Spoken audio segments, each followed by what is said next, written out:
As Donald Trump's White House fumbles mounted in his first month in office, including several insults casually aimed at our intelligence community, something close to all-out war between the president and the country's spies has broken through the surface.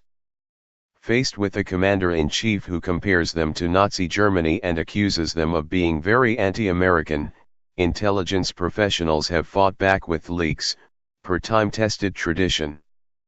In particular, IC sources have informed journalists, this one included, about signals intelligence intercepts of phone calls to the Russian embassy in Washington which led to the early downfall of National Security Advisor Mike Flynn. Additional SIGINT collected by the National Security Agency demonstrated that several members of Trump's inner circle maintained contacts with Moscow in the months before the November 8 election.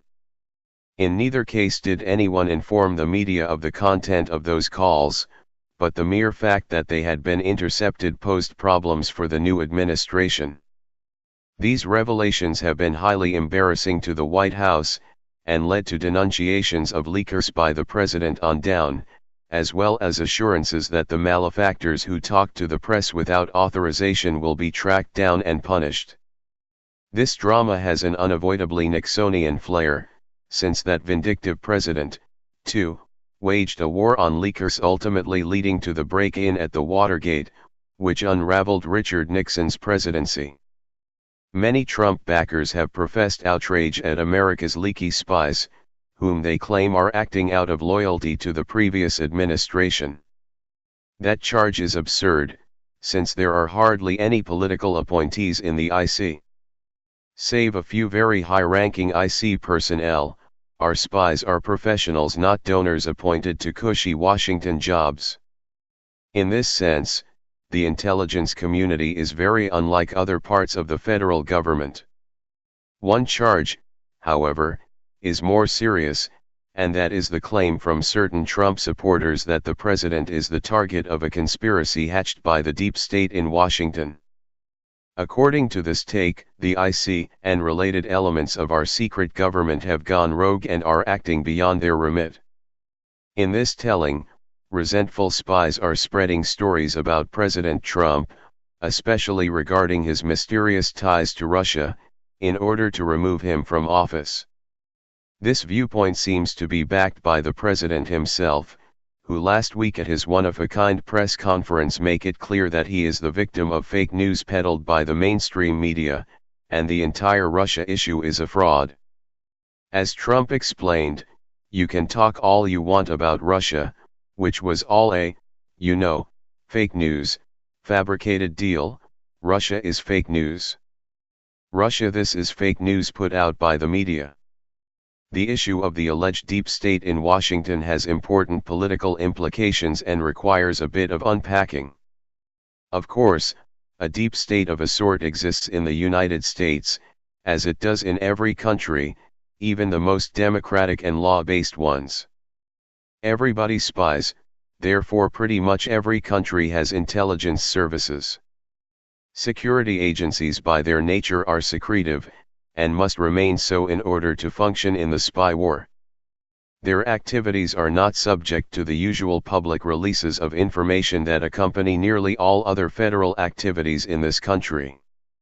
Moreover, the IC is run by career employees promoted up the ranks, without much interference from political appointees.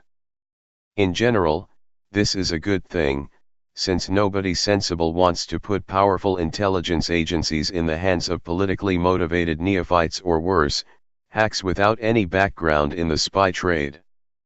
Not to mention that America's spy agencies have plenty of oversight by elected officials in Congress.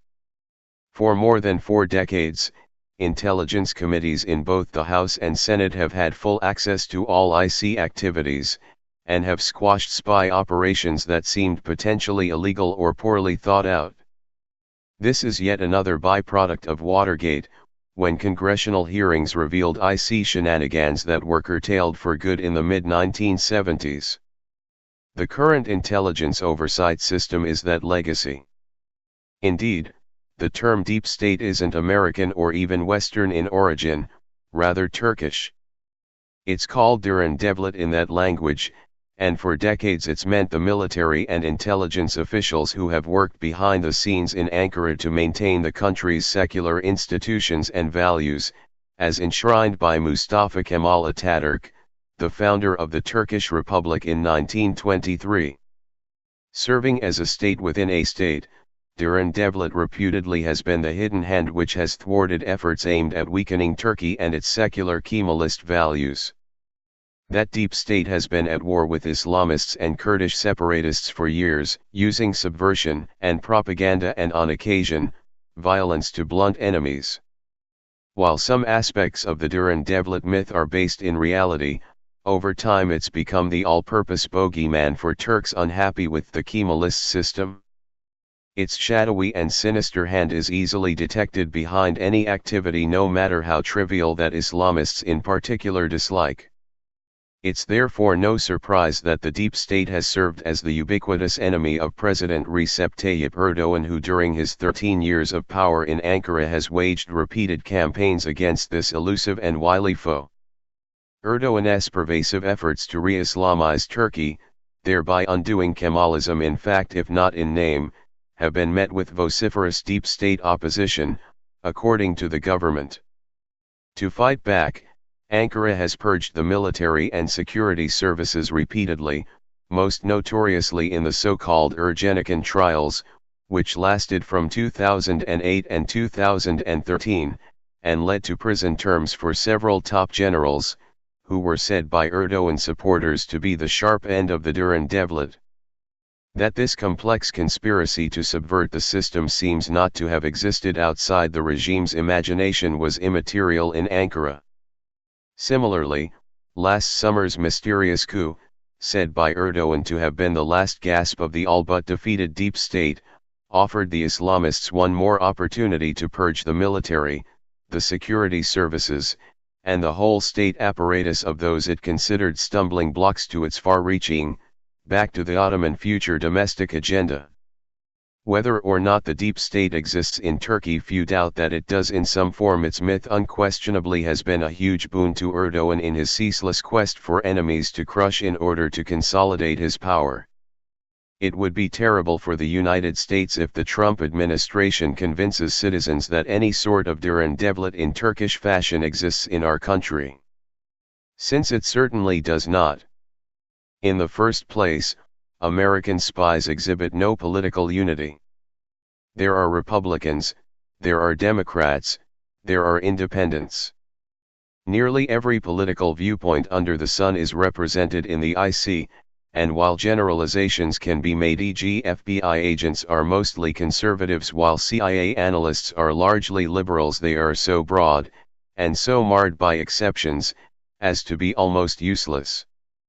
When spies in Washington leak to the media, they do so not out of any ideology, much less overt partisanship, but to protect bureaucratic turf and to settle personal scores.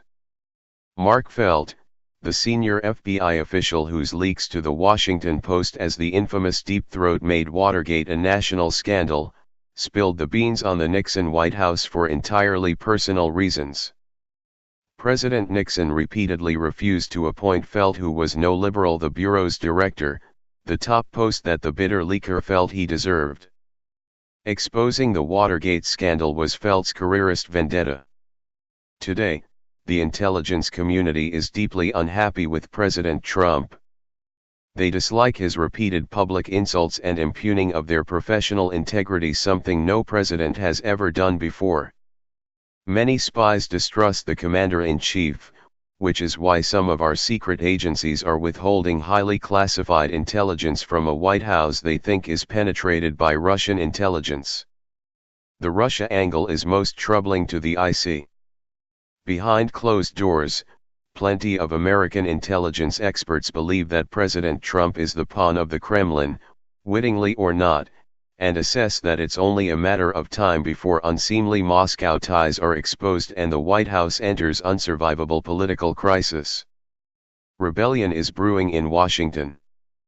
The resignation of the CIA's spokesman, a career intelligence analyst, is a sign of how fragile IC morale has gotten under the new administration. If President Trump keeps upping the ante in his war on the spies, he can expect more damaging leaks to reach the media. Leaks happen in every administration, and Nixon's ignominious fall ought to serve as a cautionary tale to any president who thinks he can find the right plumbers to fix the leaky faucet.